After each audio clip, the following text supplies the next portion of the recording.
Yahya Waloni ini memang kita sudah sempat lama ya ketemu. Waktu itu belum lama dia masuk Islamnya, kemudian sempat gabung di Arimatea awalnya sebentar, akhirnya karena ada masalah akhirnya ikut dengan kita, lalu dengan keluarganya gitu. Jadi kurang lebih mungkin 10 bulanan lah ya, hampir satu tahun gitu kita mencoba untuk melakukan pembinaan beliau. Memang waktu itu juga diharapkan beliau untuk bisa mondok ke pesantren supaya punya wawasan yang bagus tentang keislamannya ya. Jadi karena yang latar belakangnya tentu dari Kristiani yang dulunya sering khutbah, tinggal mengganti kontennya saja, sehingga akan bisa membedakan bagaimana dalam Islam. Dalam Islam itu dakwah tidak boleh dengan cara yang berbohong, tidak boleh dengan cara yang kasar ya, termasuk tidak boleh dengan cara kekerasan.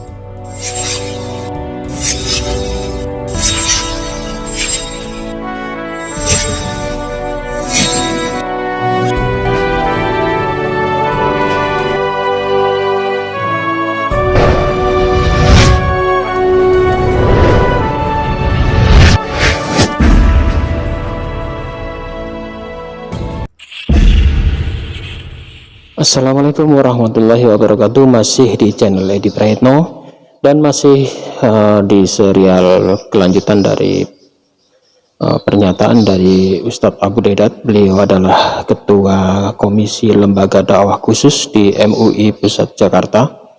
Beliau akan memberikan banyak hal, masalah pemuda dan masalah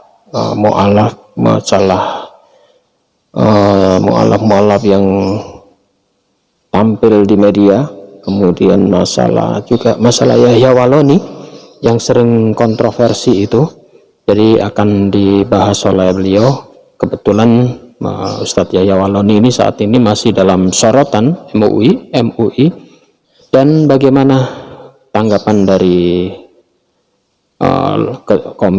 Ketua Komisi Lembaga Dakwah Khusus di MUI. Kali ini akan saya tampilkan. Beliau adalah Ustadz Abu Dedat, beliau adalah ketuanya. Silakan Anda menyimak pernyataan beliau. Terima kasih. Ya, jadi ini Pak Edi, ini kan lemari saya yang ini itu khusus yang Alkitab semua. Jadi ada yang kita bahasa Minang ya, bahasa Madura, bahasa Jawa, ini segala macam ini. Saya tidak beli. Jadi yang banyak ini yang setelah Islam ya diserahkan kepada saya Alkitabnya. Ada dulu orang Madura yang sempat murtad, Alkitabnya yang bahasa Madura saya ambil. Jadi numpuk di rumah saya itu ini saja, termasuk yang bahasa Minang, ya. Ada yang bahasa Jawa juga. Jadi dari situ sebutnya, dari diskusi-diskusi tadi, ya, termasuk yang ada yang seorang evangelis, ada juga yang sudah jadi pendeta, kita kan. Ya, kita tidak paksa. Bahkan ada sebagai pinroh di salah satu angkatan yang akhirnya pinroh non muslim ya, yang akhirnya masih Islam ya. Itu dua hari itu diskusinya itu. 2 hari. Ada yang sampai dilemparkan ya. Alkitabnya sebenarnya dilempar kalau memang Anda ini, tapi akhirnya lama-lama akhirnya dia sadar gitu ya, kembali ke Islam. Ya, menurut saya kembali ke Islam karena semua manusia yang lahir itu dalam keadaan fitrah, dalam keadaan Islam.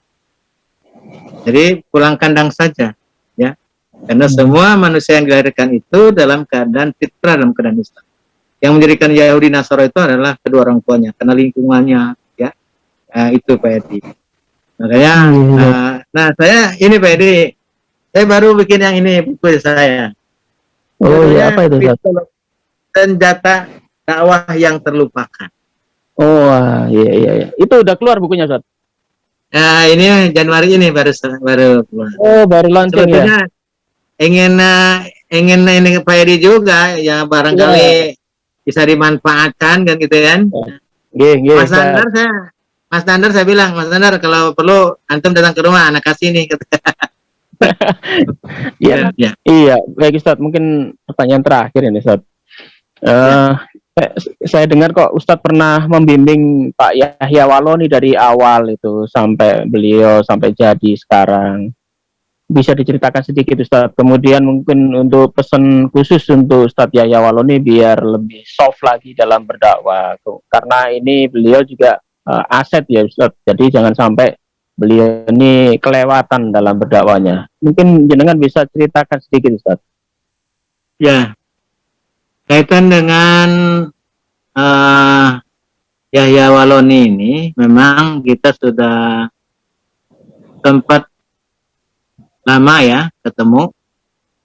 Waktu itu belum lama dia masuk Islamnya, kemudian sempat gabung di Arimatea awalnya sebentar, akhirnya karena ada masalah, akhirnya ikut dengan kita, lalu dengan keluarganya, gitu. Jadi kurang lebih mungkin 10 bulanan lah ya, hampir satu tahun gitu, kita mencoba untuk melakukan pembinaan beliau.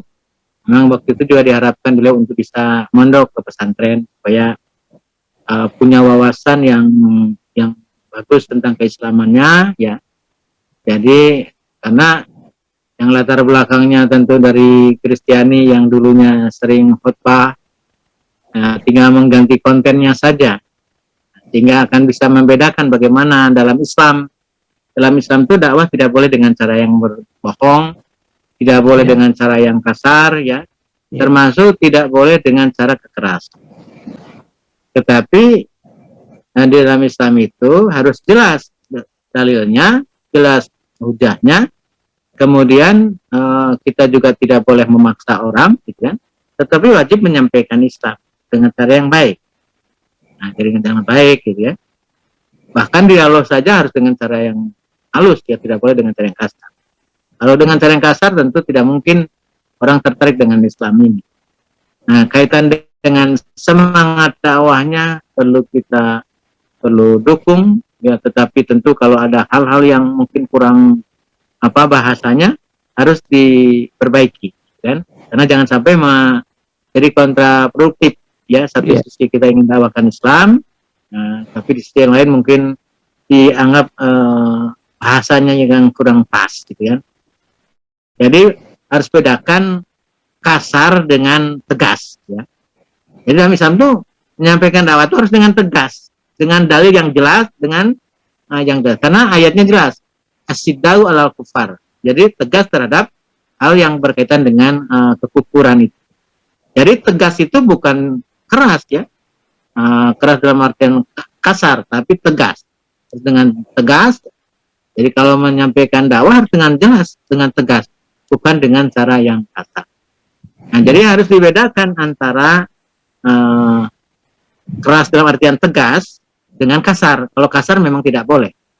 Jadi dengan cara yang kasar, dengan cara yang yang menimbulkan kekerasan itu tidak boleh. Tetapi kalau dengan tegas itu diperintahkan.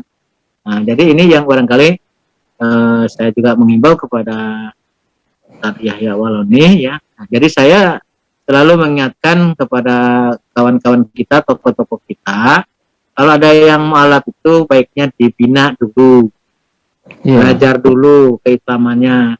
Jadi jangan baru masuk Islam langsung suruh ceramah-ceramah, nanti menyampaikan Islam yang salah, jadi masalah jadinya. Jadi bukan mau menyelesaikan persoalan, tapi malah bikin persoalan. Bukan menyelesaikan masalah, tapi justru bikin masalah gitu. Makanya setiap yang baru masuk Islam itu kewajiban kita membinanya. Membinanya termasuk tentu untuk pembelajaran ilmunya. Makanya kepada Yahya Waloni dulu kita mintakan untuk belajar, termasuk juga Ustadz Sidik sebagai ketua umum Dewan Dakwah ketika itu ya. Nah, alhamdulillah kalau semangatnya sudah ini ya. Nah, saya sudah lama tidak jumpa beliau, tapi sudah banyak ceramah-ceramah beliau di YouTube ini. Nah, jadi saya juga tentu mengharapkan kepada Pak Murtadin juga jangan sampai menghina ya, menghina. Kalau menghina kan lain masalah. Jadi kepada yang yang mungkin latar belakangnya dari non Islam sehingga dia menjadi juru dakwah, ya tidak boleh mencaci maki agama lamanya. Tapi kalau menyampaikan tentang bagaimana keotentikan kitab suci, bagaimana ketinggian ajaran agamanya, bagaimana kelebihan agamanya dibandingkan dengan sekarang, itu boleh membandingkan saja.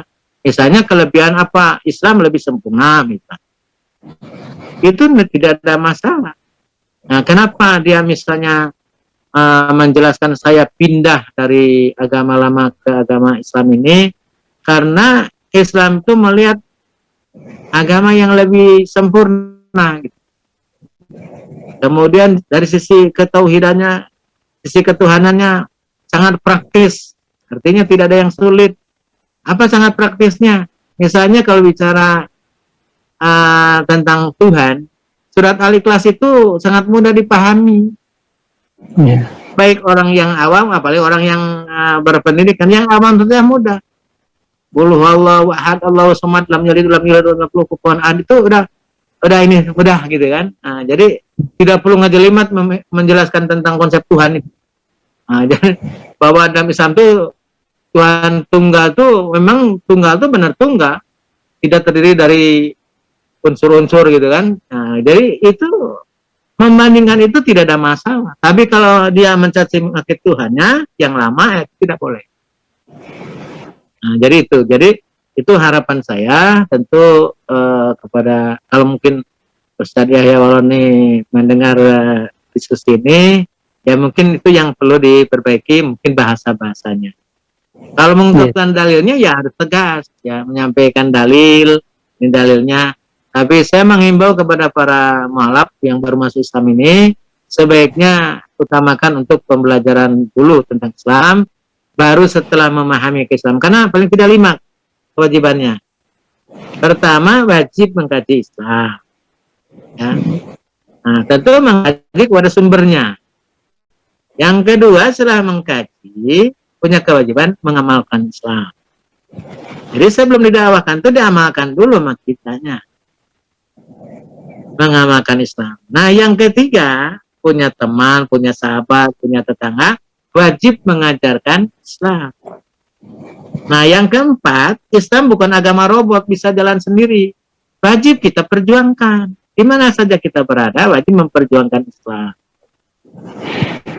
Nah, yang kelima, kalau Islam sudah diinjak-injak, dilecehkan, wajib membela Islam. Ini kewajiban setiap Muslim. Termasuk bagi yang tadi, yang latar belakangnya mungkin bukan dari Islam, ya. Nah, tetap kita mengikuti dakwah itu, mengikuti dakwah yang dicontohkan Rasulullah SAW. Karena Rasul sendiri gak diingatkan sama Allah. Kalau seandainya Rasulullah dengan cara yang kasar, tidak mungkin manusia akan beriman kepada Nabi Muhammad SAW. Kalau dengan cara yang kekerasan, dengan cara yang kasar, tidak mungkin orang terpegang Islam. Jadi banyak orang masuk Islam itu karena ketinggian daripada ajaran Islam.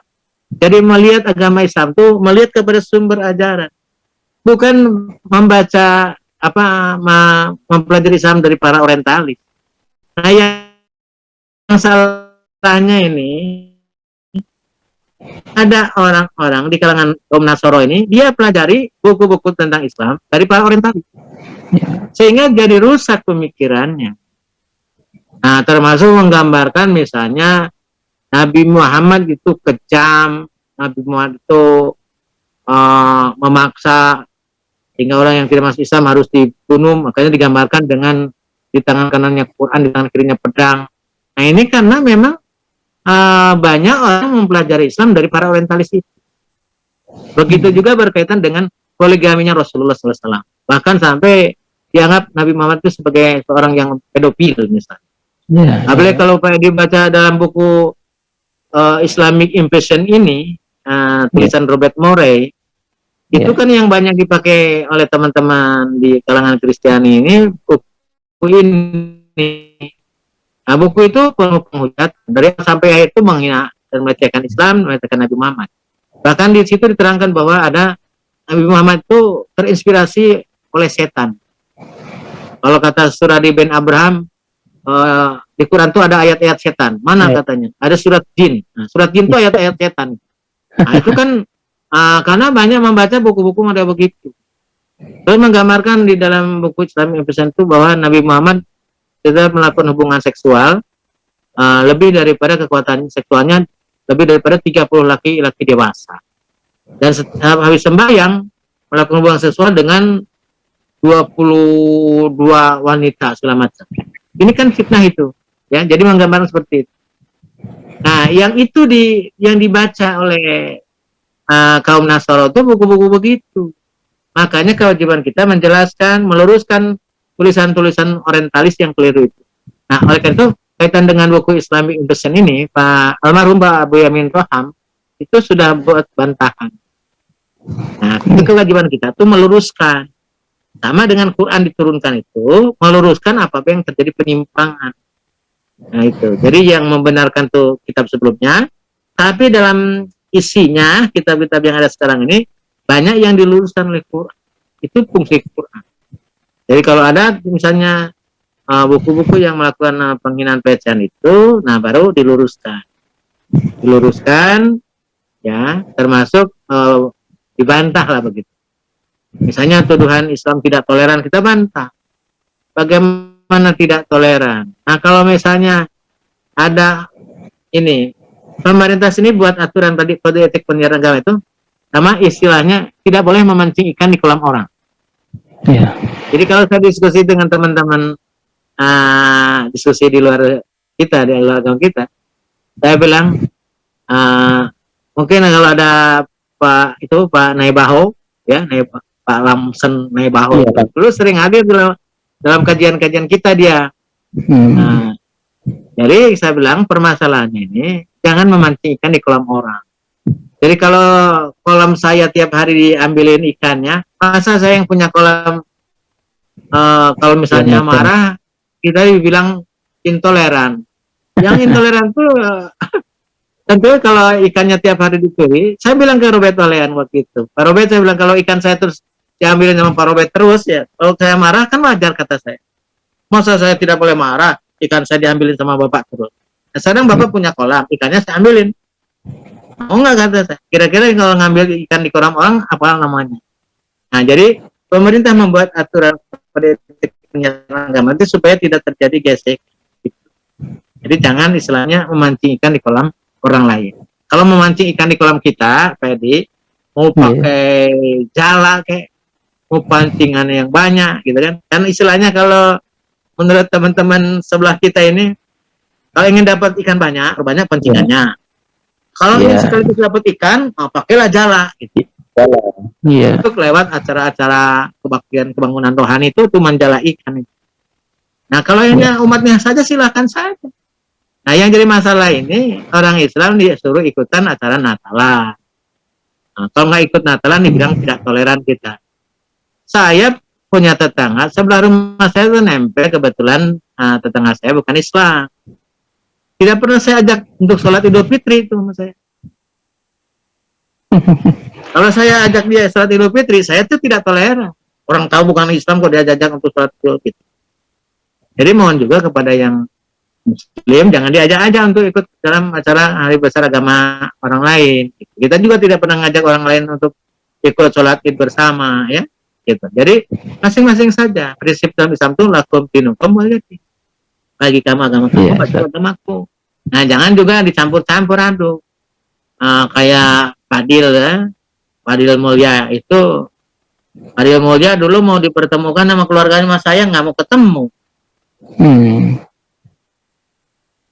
Bikin Natal rahmatan lil alamin segala macam.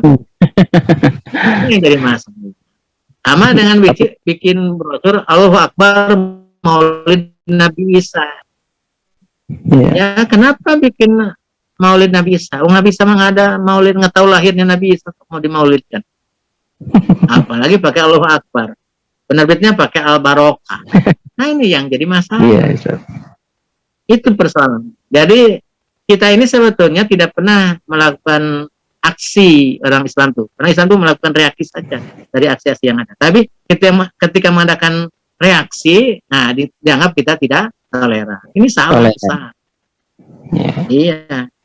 Jadi kalau kita tidak pernah bikin aksi, yang bikin aksi mereka, kita protes, kita yang disalahkan. Makanya sekarang tuh prinsipnya kita mari kita patuhi aturan-aturan yang ada. Iya, Ustaz. Udah panjang sekali ini. Terima kasih banyak waktunya. Itu bukunya em, masih ada ya kalau dijual, aku mau minta di Bukunya infaknya 85.000 Pak Edi. 85 ya. Ya, di luar ongkirnya, di luar ongkir. Judulnya apa tadi, Ustaz? Kristologi senjata dakwah yang terlupakan. Oh iya, Kristologi senjata dakwah yang terlupakan, betul itu. Itu sangat sangat bagus sekali itu, Ustaz. Jadi biar bisa dipakai untuk kawan-kawan kristolog ini, karena sekarang ini banyak sekali muncul para kristolog ini, baik yang dari mantan Kristen, apa yang dari Islam sendiri seperti jenengan, dan juga teman-teman banyak yang dari Islam itu kepingin belajar kristologi, tujuannya untuk menangkal pemurtadan ini, karena di sekolah-sekolah khusus itu kan pelajaran kristologi jarang mereka temukan gitu loh, Ustaz. Jadi kalau ada buku yang jenengan sampaikan tadi, mungkin ini sangat bermanfaat sekali untuk buat pegangan teman-teman semua. Nanti saya promosikan, mungkin ada yang mau minta. Kalau Baik, di Ustaz, Bekasi, ya. Pak Pedi, Ya. di Bekasi itu ada dulu namanya STT Ki Sadra. Ya, Ustaz. Terus ganti nama jadi Sekolah Alkitab Terampil dan Terpadu. Ya. Nah, mensyaratkan bahwa dia bisa lulus dari sekolah ini kalau bisa menarik 5 jiwa dari saudara sepupu. Oh. Baru bisa lulus dari lembaga ini. Yang dimaksud Ya. saudara sepupu ini kan maksudnya yang Muslim. Nah, Ya. sekarang kan tidak ada lembaga Islam syaratnya baru lulus dari lembaga yang kita punya yang Islam gitu kan. Harus bisa mengislamkan minimal 5 orang yang misalnya yang Kristiani, kan nggak ada di lembaga-lembaga kita. Kalau ini mengkhususkan, sama dengan STT Apostolos kan mengkhususkan calon-calon pendeta yang mampu berdialog dengan dunia Islam, dengan tokoh-tokoh Islam. Maka di situ Islamologinya sampai 40-an SKS lebih. Iya, betul, Ustaz. Begitu juga Institut Teologi Kalimatullah. Sementara kita sendiri sangat lemah di kristologi, Ustaz. Apalagi meskipun Fakultas Usuluddin pun itu mungkin belajar kristologi hanya beberapa SKS saja, Ustaz. Betul ya? Kalau dulu cuma 2 SKS zaman saya dulu. Malah cuma 2 SKS, maksudnya sebentar sekali Ya. gitu. Jadi saya sudah memberikan membuat kurikulum itu ya untuk minimal 12 kali pertemuan untuk mahasiswa-mahasiswa itu, semua juga dalam kerangka untuk menjaga akidah umat. Yang jelas saya berpesan tentu kepada teman-teman yang menggeluti dunia kristologi ini, termasuk bagi para mualaf atau latar belakangnya dari non muslim tadinya kemudian menjadi juru dakwah, ya tolong untuk mualaf-mualaf ini lebih belajar lagi lah begitu, untuk belajar lagi ya, dan juga dipesan kepada tokoh-tokoh kita yang mualaf itu harus dibina, bukan langsung ceramah-ceramah, karena ini sudah banyak kejadian juga ya. Ceramah-ceramah langsung ceramah baru masuk Islam, besoknya ceramah-ceramah sudah dipanggil ustadz, akhirnya tidak mau belajar Islam. Bahkan ada yang menyampaikan Islamnya, bahkan ada yang menyampaikan Islamnya ngawur gitu kan. Nah, ini bahkan karena ini pernah terjadi Pak Edi. Ya. Bahkan ada yang dibaptis lagi kemarin seperti Pak Yudi Mulyana itu. Makanya itu harus belajar yang benar, belajar Islam yang baik gitu kan. Nah, sehingga memahami Islam dengan baik. Jadi janganlah dulu ceramah-ceramah dulu gitu. Nah, dan juga memang ada di antara mualaf yang bermasalah itu ada. Artinya ini pernah saya menangani kasus yang hampir tiap kota masuk Islam melulu, Pak Edi. Pura-pura. Oh, jadi di kota ini masuk Islam, tapi itu lagi gitu. Ini pengalaman saya itu adalah saya ceramah di Lombok. Nah, tiba-tiba datang orang setelah saya ceramah berapa bulan, datang ke tempat saya siaran di radio. Nah, dia mendengar ceramah saya katanya di Lombok, akhirnya dia masuk Islam di Purwakarta. Tunjukkan sertifikat pengislaman. Pada saat saya diklat pendidikan untuk dai-dai Muhammadiyah di Kaliurang di Jogja, ternyata teman-teman dari Malang, wah ini pernah masuk Islam tahun 2005. Nah, jadi udah pernah masuk Islam sebelumnya, berarti lebih duluan kan, berarti tahun 2005. Kemudian saya ke Garut, ada lagi diklat untuk dai-dai di Garut. Ternyata orang ini masuk Islam lagi di Garut, masuk Islam lagi di Tasik. Jadi hampir berapa kota masuk Islam dulu. Akhirnya saya minta sama Allah, ya Allah pertemukanlah dengan orang ini, karena ini ngebohongin saudara-saudara kita. Akhirnya alhamdulillah ketemu. Nah ini banyak, ada yang seperti itu, ya. Dan ada yang modalnya habis masuk Islam bikin sertifikat pengislaman, minta-minta uang. Nah ini yang merusak juga citra mengelap yang beneran gitu maksudnya. Jadi inilah memang tugas kita kepada mualaf-mualaf ini ya, sebaiknya untuk dibina, belajar dulu, baru nanti setelah memahami keislamannya, tentu sedikit-sedikit belajar dakwahnya gitu kan. Karena kalau dulu memang benar-benar pendeta sih nggak apa-apa kan, karena udah biasa, tinggal isinya saja, dibakar isinya kan, materinya, kontennya. Tapi ada juga yang ngaku-ngaku, ada juga pastor ternyata kan gitu ya. Kalau saya tuh gampang aja ngetesnya. Kalau dia ngaku mantan pastor, mantan pendeta, setelah dites bukan, ada yang begitu. Nah sebaliknya yang paling banyak juga ngaku-ngaku mantan ustadz, mantan kiai, mantan dari pesantren masuk agama lain, ngaku-ngaku mantan kiai punya pondok, ternyata juga bohong. Nah yang gitu-gitu bikin ini aja gitu. Jadi dia yang gini-gini banyak itu sekarang. Ya seperti yang di YouTube kan banyak sekarang.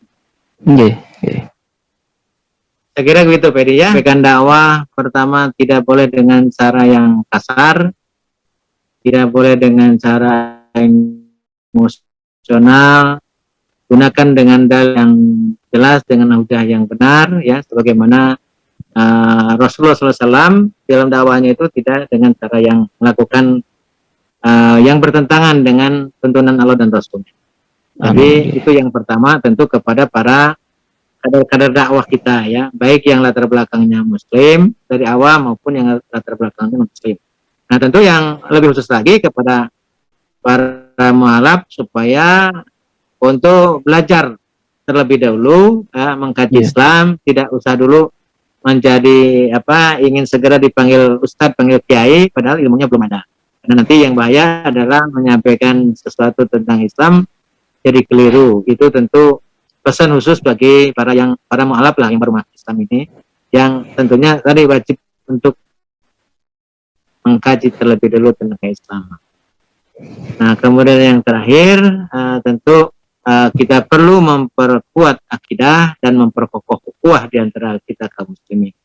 Ini saja barangkali yang kita doakan juga, mudah-mudahan negeri kita ini negeri yang aman, damai, termasuk tentu COVID segera diangkat oleh Allah, tidak ada lagi COVID yang terjadi sekarang ini, karena memang ini juga bagian daripada ujian dari Allah kepada kita.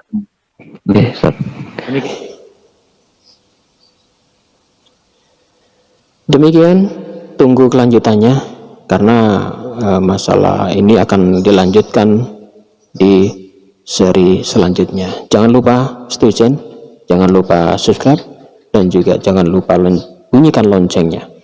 Yang ingin bergabung dalam langganan member silakan, saya buka seluas-luasnya. Saya akan membuka konsultasi pribadi. Yang ingin membutuhkan konsultasi pribadi masalah kristologi, masalah pemurtadan yang terjadi pada keluarga, mungkin pada saudara, pada tetangga, atau pada teman Anda, atau Anda yang ingin berdakwah kepada non-muslim untuk menyebarkan agama Islam ini, silakan Anda menekan join berlangganan, silakan. Dan saya ucapkan banyak terima kasih atas partisipasi Anda. Dan juga untuk yang sudah menjadi member, saya ucapkan banyak terima kasih. Ini adalah sumbangsi yang sangat besar untuk meneruskan dakwah saya. Terima kasih. Wassalamualaikum warahmatullahi wabarakatuh. Terima kasih. Demikianlah yang diutarakan oleh Ustaz.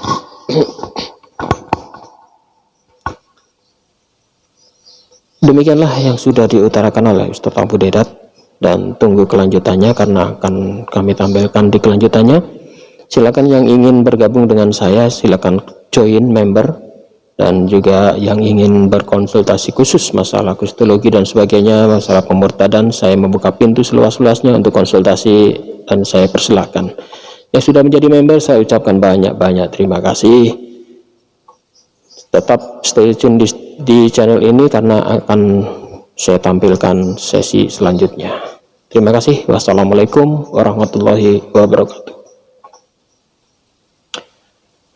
Demikianlah sesi terakhir dari Bapak Ustadz Abu Dedat. Beliau sudah memaparkan banyak hal yang semoga ini menjadikan pelajaran ilmu yang bermanfaat bagi kita semuanya, dan bagi Anda semua yang sudah menjadi member saya ucapkan terima kasih. Dan yang belum menjadi member silahkan gabung. Mungkin Anda butuh konsultasi pribadi masalah pemurtadan, masalah kristologi dan lain-lain, silakan Anda bisa gabung kepada saya untuk bekal Anda dalam menangani berbagai hal di sana, mungkin yang terjadi pada keluarga, pada tetangga Anda, atau yang terjadi pada teman-teman Anda, atau Anda yang hanya ingin berdakwah pada non-muslim, untuk mengajak mereka kepada muslim.